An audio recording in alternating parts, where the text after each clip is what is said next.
एक ही दिन में मूर्छा आ गई गोकुल में। पूतना के आने से पूरा गोकुल मुरझा गया, टेंशन में परेशान, हंसी गायब हो गई। इसका अर्थ समझना, आपकी हरी भरी शादी ब्याह में सब जगह पर इतने सारे लोगों की खुशी छिना सकता है, एक दुष्ट आ जाए तो। अगर आपके उत्सव में एक पापी आ जाए तो सबकी हंसी छिना सकता है। पूरे गोकुल की हंसी छिना ली पूतना ने।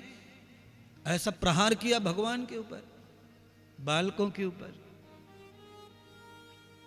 कौन जानता पूतना ऐसा करेगी? ये पूतना है, वो तो गोपी बन के आई थी, भजनानंदी गौ शिष्य, भगवान की भगत बन के आई, लाडली मां बन के आई और मन में दुनिया भर का जहर लाई।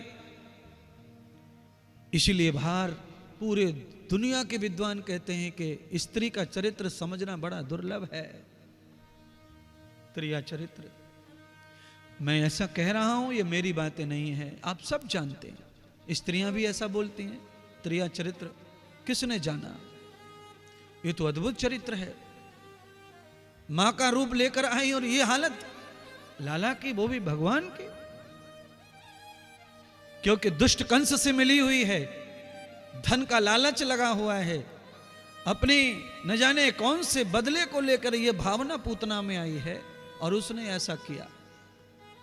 कुकर्म, अधर्म, और उसका परिणाम यह हुआ कि जमीन में धूस दिया, पर लाभ भी प्राप्त हो गया उसे। लाभ यह मिला कि उसका कल्याण कर दिया भगवान ने। पल भर की सेवा से ही प्रसन्न हो गए प्रभु और उसका उद्धार कर दिया, नहीं तो जाने कौन सा नरक मिलता उसको। इसलिए यहां दो तरह की कथा समझनी है। सच्चे मन से, समर्पित भाव से अगर हम भगवान को जुड़ते हैं पल भर के लिए, वही पल का हमारा कल्याण करने का क्षण हो जाता है। प्रभु उससे ही रीझ जाते हैं। बिना मन के धोखे में आप कितना भी भगवान को रिझाओ, गीत गाओ, आरतियां करो, मन कहीं तन कहीं, तो आप पूरी जिंदगी बकवास करते रहो, प्रभु पर कोई पर पड़ने वाला नहीं है, कोई इंप्रेस नहीं होंगे देवता।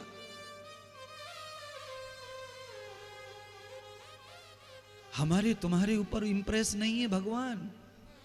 ये कथा तो उन्होंने इसलिए दी कि कोई पुण्य हमारे खाते में पड़ा था, उसका बदला प्रभु को देना था, इसलिए तुम्हारे पुण्य के बदले उन्होंने अपनी कथा तुम्हें दे दी, अन्यथा वो हमारे ऊपर कोई प्रसन्न नहीं है, ये ध्यान रखो।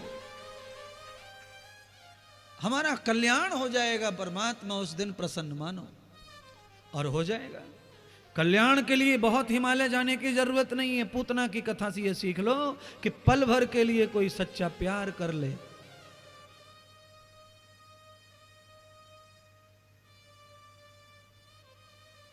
फिल्म वालों ने थोड़ा अलग गाया इसको।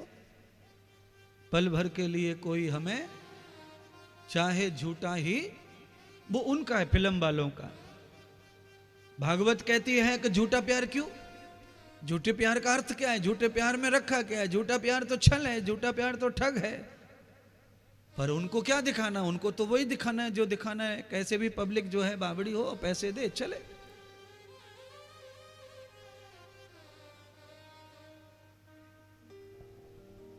एक पल का प्यार काफी है, पर सच्चा होना चाहिए। पूतना चाहे दुष्ट थी, उसके मन में जो भी भाव था, पर भागवत में ये लिखा है श्लोकों में कि पूतना ने उस समय अपने सारे दुष्ट भाव को खत्म कर दिया था जब भगवान को गोद में लिया। अचानक उसके आंचल में दूध आ गया और कभी भी मां नहीं बनी, वो शादी ब्याह ही नहीं हुआ उसका। ममता दूध से भर गया आंचल, इसको सच्चा भाव कहते हैं। बिना थप्पड़ मारे किसी की आंखें झलक आमे आंसू से, ये सच्चा भाव है, इसको ईमानदार भाव कहते हैं। दिल का असली रूप है ये। अरे कोई मरा नहीं है और खुशी का दिन है, हम किसी को ऐसे मिलते हैं खुशी में और आंखें झलक आती हैं, भर आती हैं समुद्र, तो ये करुणा है, ये सच्चाई है, इसमें प्रेम है और पवित्रता है, लगाव है, निष्ठा है, और सारे द्वंद्वों से आदमी मुक्त होता है। तब आंसू गवाह करते हैं कि ये प्रेम झलक रहा है।